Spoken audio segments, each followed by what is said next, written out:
రాహుబాధలు తొలగిపోవాలంటే రాహుగ్రహానికి దుర్గాదేవికి చాలా సంబంధం ఉంది. రాహుగ్రహానికి అధిదేవత దుర్గాదేవి. అందుచేత రాహుకాలంలో దుర్గా పూజ తప్పకుండా చేయాలి. ఆదివారము రాహుకాల పూజ విశిష్టమైనది. రాహుకి శరీరం అంతా విషంతో నిండి ఉంటుంది, కానీ తోకలో మాత్రం అమృతం ఉంటుంది. అందుచేత ఆదివారము సూర్యుడు అస్తమించే సంధ్యాకాలానికి ముందు వచ్చే రాహుకాలంలో ఆయన తోక అమృతంతో మారి ఉంటుంది. ఆదివారము సాయంత్రం 4:30 నుండి 6 గంటల లోపు దుర్గాదేవిని పూజించినట్లయితే అనుకున్న కార్యాలు దిగ్విజయంగా పూర్తి అవుతాయి. అనారోగ్య సమస్యలు, ఈతి బాధలు, రుణ బాధలు తొలగిపోతాయి. ఆదివారం సాయంత్రం రాహుకాలంలో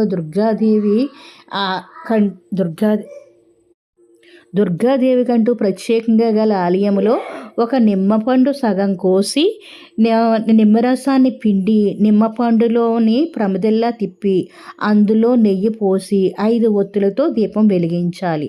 ఆ దీపాలను అమ్మవారు చూసేటట్లు వెలిగించాలి. ఆ పూజ చేసేటప్పుడు అమ్మవారికి మల్లె పువ్వులు లేదా పసుపు చామంతులు మాత్రమే సమర్పించాలి. అర్చన చేయాలనుకుంటే అమ్మవారి పేరు మీదే పూజ చేయాలి.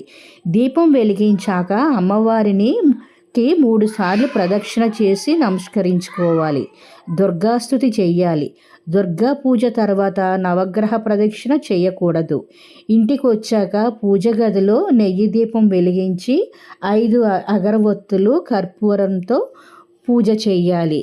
ఇలాగా 9 వారాల పాటు దుర్గాదేవిని పూజిస్తే అన్ని దోషాలు తొలగిపోతాయి, కుజ దోషాలు తొలగిపోతాయి.